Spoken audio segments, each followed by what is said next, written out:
Hey, hello, howdy, how you doing? Since Kenshi has seen an influx of new players, I thought it'd be a great idea to compile a list of tips and tricks to help out any beginners or returning players who've taken a few years off. You're already watching the video, so that means you read the title and clicked the thumbnail, so I don't feel like I really need to keep selling you on this. Before we get into the tips though, I do want to take a quick moment and blindside you with today's sponsor, Opera GX.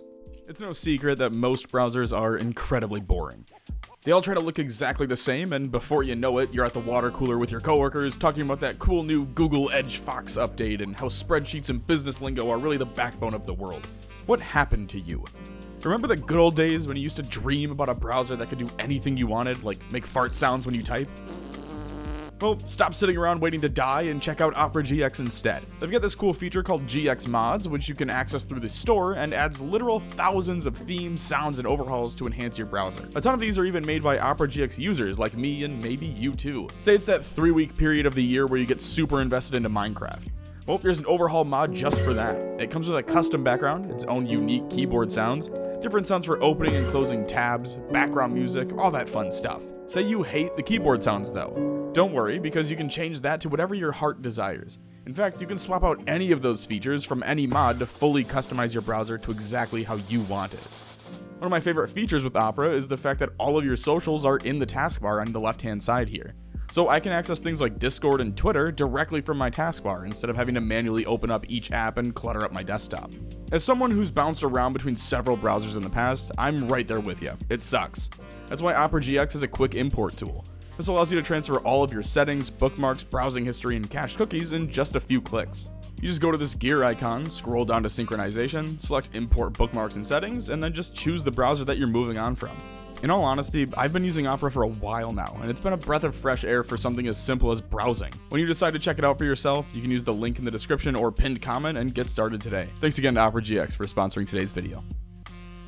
Tip 1. When creating a character, each race will have specific buffs and debuffs. For example, Hivers only have 80 hit points for their limbs and vitals, but are given a 20% XP boost to several stats like lockpicking and perception. They receive a 20% XP reduction in laboring and strength, meaning it's harder for this race to level those skills. Compare this to the skeleton race, which has a whopping 200 hit points for all of their limbs, and XP buffs for heavy weapons and robotics, while they suffer in things like thievery and stealth.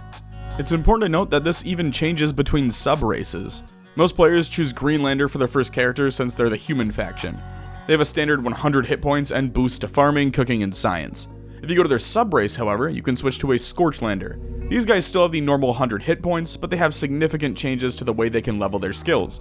While Greenlanders excel in farming and cooking, Scorchlanders receive 20% less XP in those skills, while benefiting from categories like weapon and armor smithing and athletics.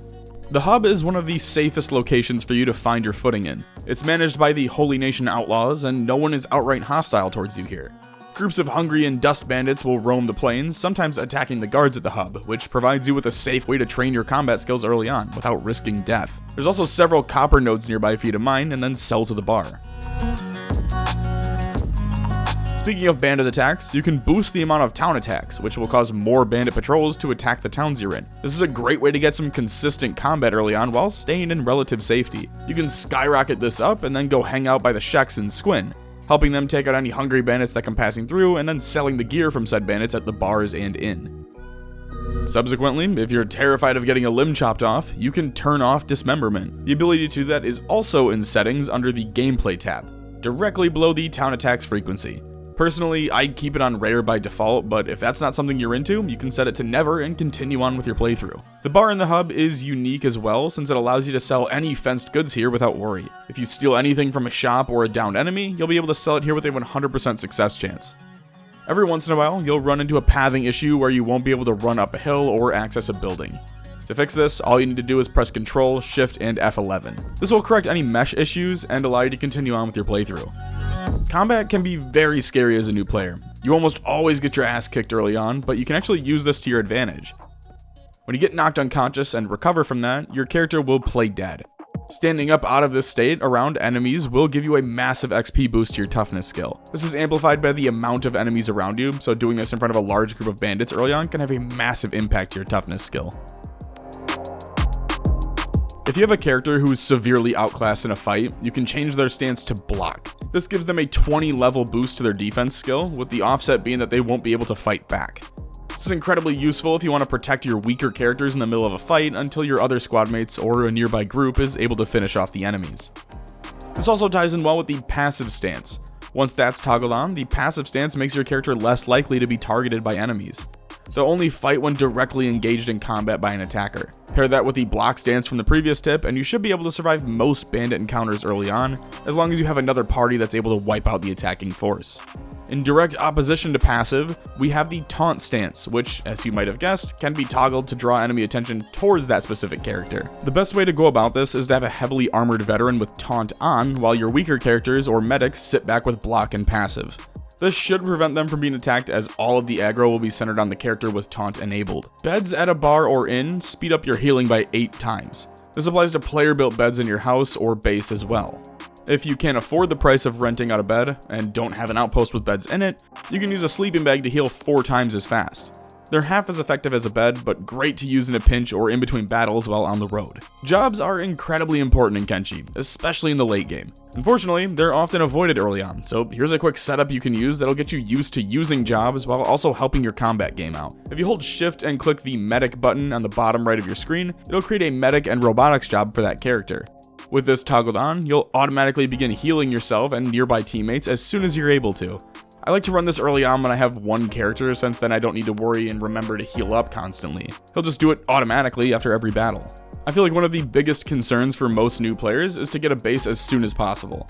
Most of the time, this means purchasing a small shack for sale in any major city. While this may seem like a good idea at first, in my opinion, you're better off saving up that extra 3,000 cats and purchasing a storm house for 4,800. It's much bigger and multi-storied, which is a big deal considering research benches take a ton of space.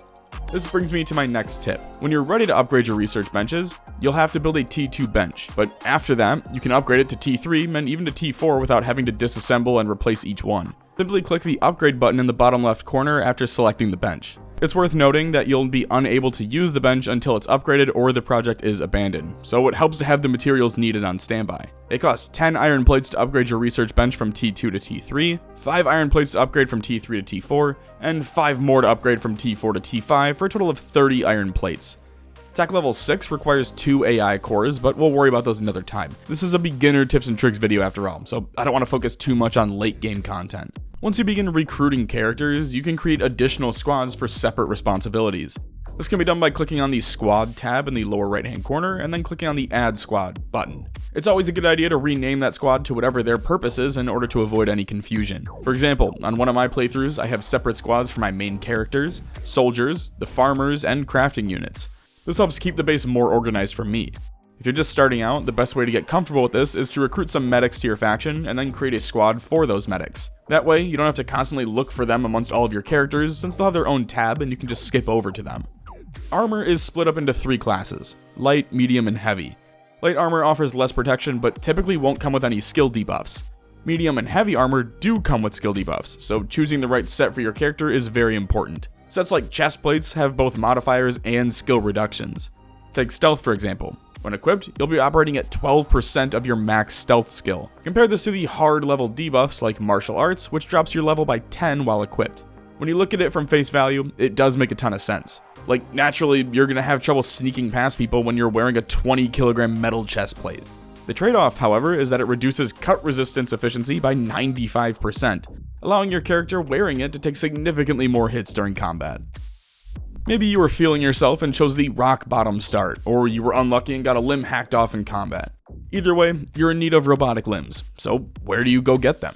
Well, several cities and outposts across the map house robotic shops that you can purchase limbs at. These locations are as follows: Heng, Heft, Mongrel, Black Scratch, Black Desert City, World's End, Flats Lagoon, and some Hiver villages in the west. Now that you've got robotic limbs, you want to do some exploring, starting with a city by the name of Bad Teeth because it sounds cool. Everything's going smoothly until you reach the front gate, at which point you're assaulted and thrown in jail. Why did this happen?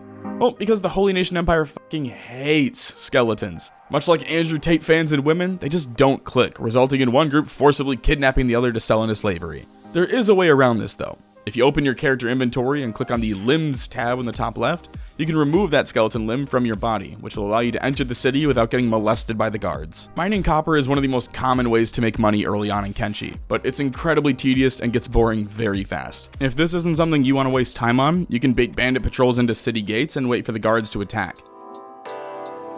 From there, you can simply sell all of the downed bandit gear you take. If that's too complicated for you, you can hit up some of the other cities and steal shit from around the shops. As long as no one sees you, you'll get away scot-free, though you'll need to head to another city to sell the fenced goods. Strength is one of the most important skills in the game. It's used to determine how much shit you can carry on you, as well as how much damage you do with skills like martial arts. So here's an easy way to level it. Grab a wooden backpack from a travel goods store. This is the most important step as it allows you to stack items in it. Once you have one, you can simply mine iron. With a maximum of 9 iron ore per stack, your backpack can hold 72 iron, bringing your weight up to 328 kilograms. If you throw that backpack in your inventory, it loses the 50% encumbrance reduction, bumping you up to 652 kilograms. Throw on some more iron in your inventory and pick up a downed enemy or an ally, and you'll be able to bump that up to a whopping 754. From there, all you need to do is walk around.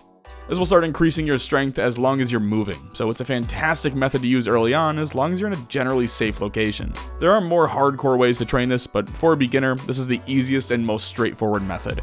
All it requires is a backpack and an iron node, which can be found almost anywhere on the map. In combat, XP is given based on the hit, not the number of damage dealt.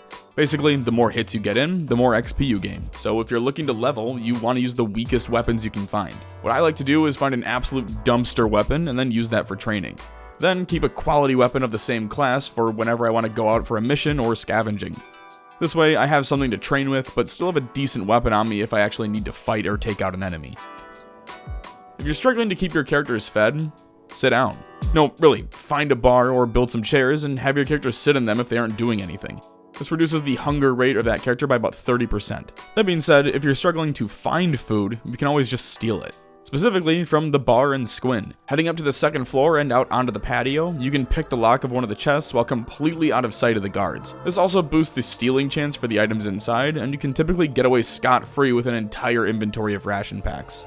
Every now and then, when entering or exiting a city, you'll be stopped for a contraband check by the guards. Initially, you might be like me and panic when you have an inventory full of stolen goods. Just take a deep breath and don't try to bribe them, especially the shacks. They aren't looking for your stolen goods. As it turns out, they're only looking for hashish, or hashish, which is an illegal drug in Kenshi. One of the most overpowered skills in the game is thieving, so how do you level it? Well, the more difficult an item is to steal, the more XP you'll gain if you successfully steal it. There's a few ways to train this, but a good early method is to just wait until an enemy is playing dead, and then attempt to take their gear off of them. You can simply pause the game and run through as many attempts as you want without penalty. Another easy way to power level Thievery is to just pick up items from around a shop. What I like to do is wait until the shopkeep goes to bed, and then find a few items to constantly pick up and drop from my inventory. This is impossible to fail at, so you won't trigger any guards as long as no one sees you performing the action. Bounties are a great way to earn some cash while also increasing your relations with a faction. For each bounty you turn in, you'll receive a +2 relations boost for that faction, regardless of how much the bounty is worth. The only exception to this is the Bugmaster, but honestly, I don't think any of us are going to be hitting that up anytime soon unless we're all veteran players, so we'll just skip that for now. Pick one faction to ally with near where you're planning to spend most of your time. Becoming an ally with a faction allows you to sleep in beds at bars for free instead of paying a fee. You'll no longer be prompted to have your bag searched when you leave a city. If you're out on the road and pass by an ally patrol, there's a chance they'll even join up with you and escort you to your next location. They'll heal you after battles, and if you're being attacked near them, they'll come back you up instead of leaving you for dead. There are downsides to becoming allies with a faction though, as their enemies will now become your enemies. What I mean by this is that if you ally with the Sheks, well, congrats, you're now at war with the Holy Nation Empire. This needs to be taken into account when you're trying to determine where you want to settle down. It's no secret that Kenshi's got some optimization issues. Luckily, there's a few mods that address that, so you're not stuck in constant loading screens. First, we have Compressed Textures Project by FG. This mod does exactly what the title says and replaces the standard textures with compressed versions. It drops the landscape from 2048 down to 1024 and reduces some additional textures from 4096 down to 2048. This in turn helps reduce load times, stuttering, and will give performance an overall boost that you should notice immediately. Another mod to help with optimization is reduced weather effects by FG as well. It does exactly what it says and reduces the amount of visual effects of things like rain, ash, and anything else that flies across your screen. This not only increases game performance, but it also just makes the game a little more enjoyable since you can actually see shit in the rain now. Stealth is an incredibly useful skill in Kenshi. You can train it pretty easily by just stealth walking around a city, but if you're looking to grind out a ton of levels early on, here's a way to go about it. Find a patrol or a group of bandits and aggro them. From there, run away and activate stealth. While they're hostile towards you, you'll gain a 150% XP boost. Another good way to train stealth is to head into the Foglands and find roaming patrols of fogmen. There's dozens of them in a patrol, and they're permanently hostile towards you, so all you need to do is activate stealth and hang out behind them while they roam. Just be careful here, as fogmen will capture and eat you alive if you're caught. If you're struggling to work on combat skills, the best way to speed up the leveling process is to artificially lower your combat level. This can be done by grabbing low quality armor sets. For example, grabbing a low end set of samurai armor drops your martial arts by 10 levels. You can combine that with something like a plate jacket, and now you're down 9 levels in martial arts. The way this works is that you get an XP boost when fighting targets with a higher level than you, so artificially dropping your skill to below their level will give you that boost. The Shinobi Thieves are one of the most underrated allies in the game, and a faction that I recommend every new player joins. Unlike other factions, you can join them for the small price of 10,000 cats. Now, I realize this sounds like a lot, but allow me to explain. Upon joining them, you'll immediately be allowed to sleep in their beds for free, use their training dummies for free, unlock access to a plastic surgeon for free, and unlock access to the local thieves trader, who allows you to sell fenced items to them. But it gets better. See, the fence isn't tied to their HQ in the hub. No, they have thieves sitting in the bars of most major cities in the game, meaning if you steal something from a shop, you can simply walk into a bar, find the fence, and sell any stolen items to them instead of going through the hassle of trying to get to another city before you're mauled by a wild pack of Garu. They also sell thief backpacks at the cheapest rate you're going to find, short of stealing them from a travel goods shop. Alright, let's talk about crossbows for a second. I never used to use them, and now that I do, I don't think I'll ever play Kenshi again without abusing them. They're incredibly simple to use. You can gain crossbows XP just by using the bow. Whether you land a shot or not, and any damage done doesn't matter. It's all about time spent using the bow. With the right timing and enough patience, even a shitty junk bow can become one of the most effective weapons in the game, capable of bringing down any enemy. Outside of being a fantastic weapon, crossbows also level your dexterity every time you reload. In total, you'll be able to work on 4 separate skills when using a bow. Dexterity, like we just discussed, Perception, which determines your general accuracy with all ranged weapons and is leveled by aiming, Crossbows, which impacts accuracy and reload speed, and Precision Shooting, which is only leveled when you Pat Tillman someone. One of the cheapest ways to spam some levels into crossbows is to capture an enemy like a bandit, for example, and then trap him behind some objects, making sure your character still has the ability to shoot at him. From there, you can simply take another character in your squad and place him directly in between the bandit and the guy with the bow. This will block your character's line of sight, so he won't fire, but he will continue aiming. This, in turn, will continue leveling up your perception and crossbow skill, without burning through thousands of bolts in the process. Skeletons and hivers, like Beep, don't take any damage from acid. This is important if you want to go exploring some of the islands on the west coast, or find yourself in a biome with acid rain. When picking out a primary weapon for your character, it helps to know what each weapon's strengths are.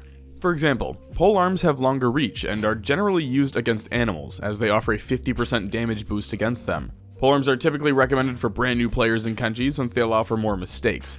They can still hit at close range, but you'll have an advantage over enemies that use sabers or katanas, as you can hit them without triggering their attacks. If your goal is to chop off some limbs and maim your enemies, you'll enjoy the Hacker class. It has a blood loss scale of 0.5, so your enemies will bleed out much slower. To offset that, they typically come with damage buffs to robots and humans. Keep in mind these stats are based off of the mid-grade salvage weapons, which are one of the lowest weapon qualities in the game. Katanas are a go-to for most Kenshi players, as they have the fastest swinging animations in the game, and deal massive blood loss. They suck at armor penetration, but are fantastic for bleeding your enemies over the course of a fight. Most of them can also be equipped in your weapon 2 slot, allowing you to carry a bow in your primary slot, which is what I tend to do. That way, I can use my bow for the bulk of the damage, while still keeping a melee weapon for close engagements, until I eventually switch over to become a martial artist. They also only weigh 1 kilogram as opposed to a saber, which might weigh 10. Speaking of primary and secondary weapons, let's talk about them real quick, because that was something that always confused me when I first started out. For starters, all weapons can be equipped in the primary weapon slot. You can even put 2 swords in there if you want, though unless there's a mod for it, there's currently no way to dual wield katanas, which I think would be an incredible addition for Kenshi too. As long as both arms work, you'll automatically default to your primary weapon. If you happen to cripple your left arm, however, you'll swap over to your secondary weapon as it can be wielded one-handed. Another time that you'll swap to your secondary is if you're fighting indoors and your primary has worse stats than your secondary. Most primary worthy weapons come with negatives for indoor use. For example, a polearm might come with a -8 indoors penalty, whereas a katana won't have any penalty. Hell, you can even find some smaller katanas that have an indoor buff. In those cases, your character will put away their polearm when they step inside, and will swap over to their katana before continuing the fight.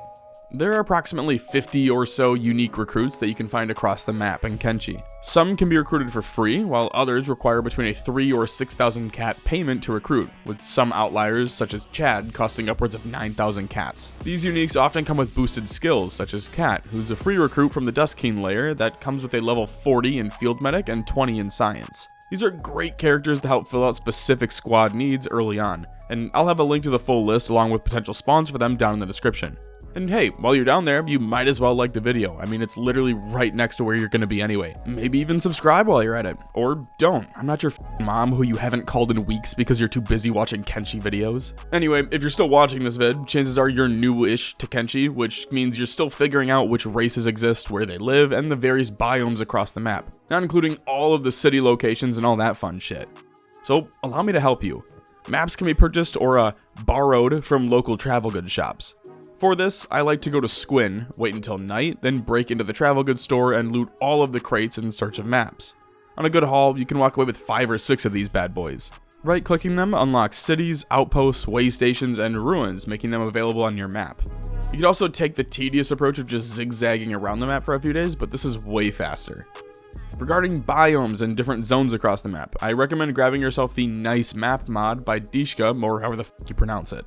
It marks all zones, zone names, and major roads on the map for you, and even with that, it's relatively spoiler-free when it comes to what's inside those zones. The red lines on the map are the major travel routes your character will take by default, so you can properly plan out how you want to travel around the map and see if it'll take you through any enemy-controlled territory beforehand.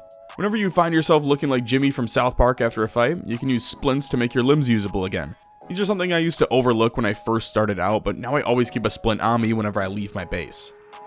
Exploring ruins is a great way to find things like AI cores, engineering research, or ancient science books, all of which are needed for those larger research projects later on. You can find them on the map just by exploring or by using a Tech Hunter's library map, which will reveal the location for you on your map. Alright, these next few tips are about base building, so strap in. First, before you decide on how you want to build an outpost or where you want to build one, you should focus on research. There's a ton of upgrades you can knock out before committing to anything, such as more efficient stone mines, more efficient processors, larger buildings, greater storage, and stronger defenses. Be sure to throw those in your research queue before setting out. It'll save you a ton of time later on. Second, stock up on materials before you set off for your new home. Buildings and defensive walls are expensive and take tons of building materials and iron plates. What I like to do is purchase around 50 building materials and 20 to 30 iron plates. This should give you enough to get some stone mines and processors started so you can craft your own building materials later on.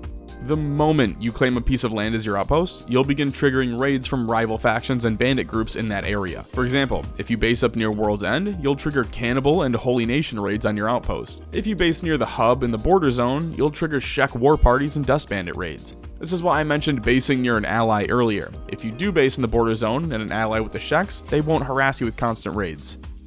When it comes to defenses, there's a few strategies, but most boil down to simply slapping some crossbow turrets near your main gate. While not bad in theory, there are some ways to improve, such as who you decided to assign to guard duty. It doesn't matter what race you choose, Sheks, Hivers, and humans all need to eat. But you know who doesn't? Skeletons. If you can find and recruit some skeletons, you can shift-click on the turret and assign them to that. Since they don't need to leave to eat, they'll stay up as a permanent guard for your outpost. Speaking of food, it's a good idea to have a central location for your food storage. I typically place a wooden barrel outside of a barracks. That way, your squad mates won't randomly clip into a building or get stuck on a piece of furniture. They can simply run over to the barrel, grab a bite to eat, and then get back to whatever they were doing beforehand. When you first start building an outpost, it can get very overwhelming very quickly. There's so many options to choose from, so what do you start with? Well, here are some categories you should prioritize when getting started. First things first, get a stone mine and a processor set up. This will allow you to craft your own building materials and will save you thousands of cats in the long haul. You should have storm houses unlocked by now, so get one of those built and place some beds inside of it along with a research bench on the second floor. As walls, you'll need defensive walls, not makeshift. These can connect to a main gate. From there, build a ramp up and add a couple turrets near the front entrance. You're going to need power, so I like to add a small shack and some battery banks inside. From there, you can throw up a wind generator or two to help power your upgraded processors. The best turrets to use for your outpost are the harpoon turrets. The mono crossbows can shoot faster and aren't bad choices by any means, but a solid marksman on a harpoon turret can one-shot enemies with a hit to the head, chest, or stomach. These should be enough to get your base up and running with passable defenses. From there, you can expand out and continue adding buildings for crafting, an armory, a workshop, and general storage. If you're looking for a safe location for your first outpost, I recommend this spot in Shem right here. It's still relatively close to Flats Lagoon, so you can trade for supplies, but the big key here is defense. You can use this pond in the middle here, build out some fencing around it, and curve your walls and gates so that enemies have to swim through this pond to reach your outpost. From there, throw some harpoon turrets up and let your guards do the heavy lifting. Most of the attacking force will be killed before getting out of the pond, and the remaining soldiers will retreat after enough are killed. On top of all that, the raids themselves are relatively easy to deal with since the area isn't considered a late game zone. It's time to talk about beak things. These monstrosities are, at least I'd argue, the most famous beast in Kenshi, aside from maybe a crab. Unlike a crab, however, these assholes run over 20 miles an hour and will eat you alive if they catch you. They often roam in small herds and can primarily be found hanging out around the Sten Desert, Vane, and Shem, and are best avoided early on until you have the manpower to take them down. Building off the last tip, if you're able to incapacitate one, you can actually drag it back to a sleeping bag and use it to farm combat skills on. Once they're placed in a bed, simply reload the game, and whenever they recover, they'll appear stuck on top of the bag, unable to attack. From there, you can wail on them until you're sufficiently leveled. Here's a good one for you if you find yourself constantly dealing with packs of animals. After one is downed, you can simply remove an item from its inventory, whether that be an animal skin, meat, or whatever. This will instantly kill that animal and allow you to continue on your way unbothered. When exploring ruins, you may come across these guys called blood spiders. They're incredibly annoying to deal with. While weak and frail, they tend to swarm and deal tons of damage. It's recommended to bring a few soldiers with bows to deal with them from range since you can outrun them pretty easily. Otherwise, if you use the 3 or 5 attack slots mod, you can bring in a heavily armored soldier with a heavy weapon, and they'll be able to destroy multiple spiders in one swing. Just be sure to constantly monitor your squad though, since these things will eat your downed soldiers alive. In order from worst to greatest, weapon quality scales run like this. Rusted junk is the worst, followed by rusting blade, mid-grade salvage, old refitted blade, Catton number 1, 2, and then 3, MK 1, 2, and then 3, Edge type 1, 2, and then 3, and finally, Mateo, or however you pronounce it. These can only be found on special bosses throughout the game and can't be crafted. They're wielded by characters such as High Inquisitor Seda, the Bugmaster, and the Phoenix. Armor has a similar tier list but with different naming. For armor, it scales as follows. Masterwork are the highest quality, followed by Specialist, High, Standard, Shoddy, and then Prototype. Prototype is the worst in the game and should only be used when you're grinding levels for a specific combat skill. I know this isn't the only place, but I've only ever been able to find Masterwork armor in ruins in the east near Sniper Valley, but I've also been able to find a ton of specialist gear in various shops around the map. Hashish or hashish is a narcotic in Kenshi, and is the reason you'll constantly be spammed for bag checks when entering cities. It can commonly be found in Shark, the main city in the Swamp Zone. Getting caught selling it in most cities will get you beaten up and arrested, though there are some hotspots where you can sell it at a markup, such as Flats Lagoon. If you want to roleplay as a black market trader, this is a fantastic way to land you a good 40 or 50,000 cats early on, depending on how much you can fit into your packs. Unlike the other races, skeleton limbs will slowly deteriorate as they take damage. To address this, you'll need to place them in a skeleton bed to repair those damages. These skeleton repair beds can be rented out at places like Mongrel for 3,000 cats a pop, or you can build your own and just throw on a small wind turbine for the power. If neither of these sound appealing to you and you don't mind taking a quick detour every few weeks, Burns Tower has a skeleton bed in it that you can use for free. Just be sure that you're either on good terms with Burn or have a means to dispose of him beforehand. Maybe you're getting bold and want to try the Slaves start, where you start as a slave in the Holy Rebirth pits. Well, allow me to tell you why that's actually not as bad of a plan as you think it is. For starters, you'll never starve to death. As a slave, your hunger won't drop below starving until you take the shackles off and cancel the job. Rebirth is a fantastic way to level some skills early on as well. You can practice things like martial arts or assassination on the guards, and then let them beat the snot out of you to level toughness. You can also remove the shackles from your feet and throw them in your inventory. Every time you do this, guards will run over to put new ones on you, allowing you to farm shackles. This sounds stupid until you realize these suckers weigh 20 kilograms a pop, and since you're constantly on the move, it'll allow you to passively farm out dozens of strength levels in a short amount of time. During the night, you can sneak out of your cage and practice lockpicking on the various prisoner cages.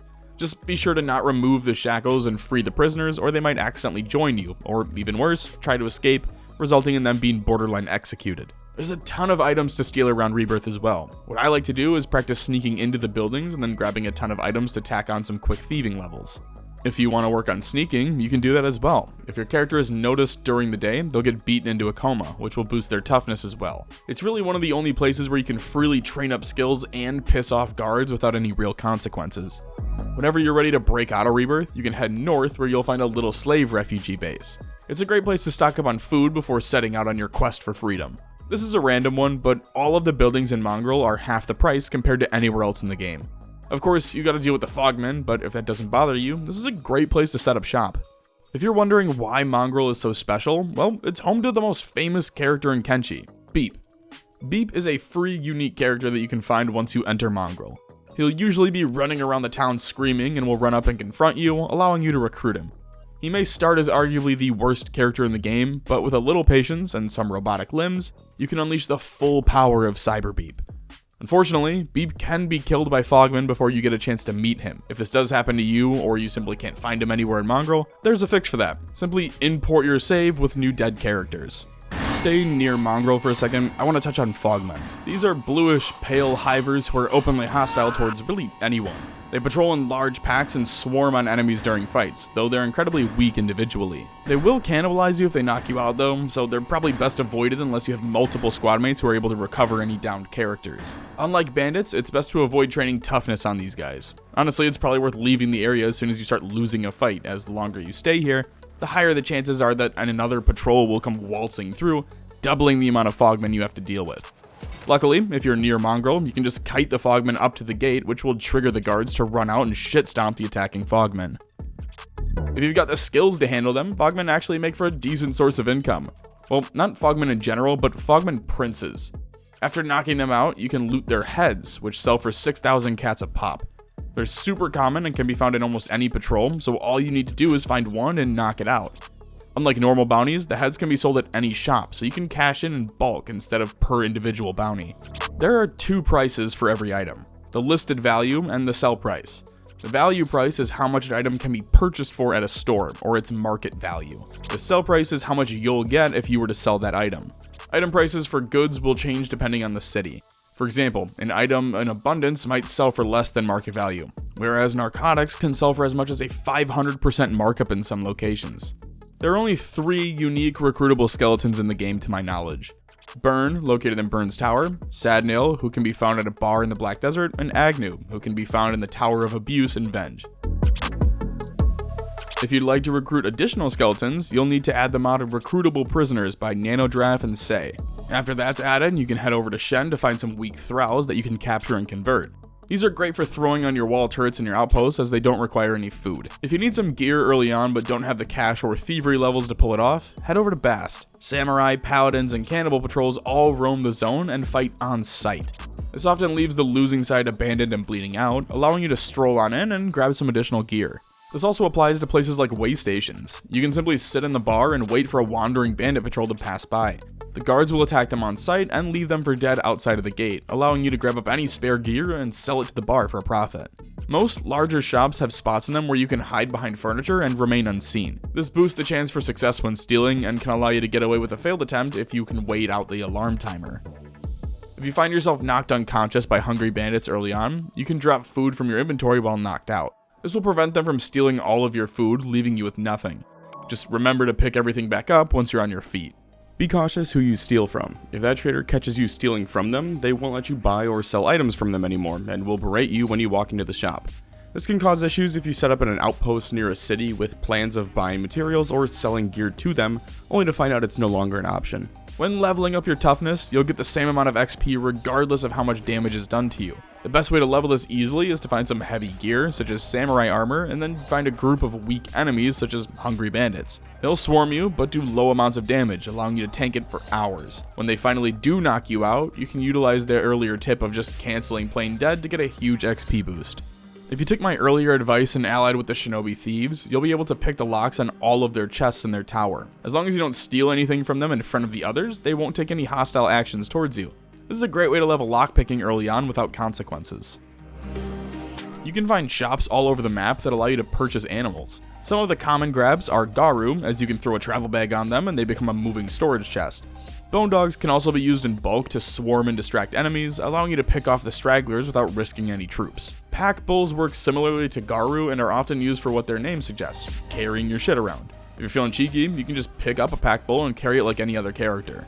When you pick something up like a pack bull or even another character, the weight in their inventory doesn't matter, meaning if a character has 0 weight in their inventory and another has 100, it will both weigh the exact same when picked up.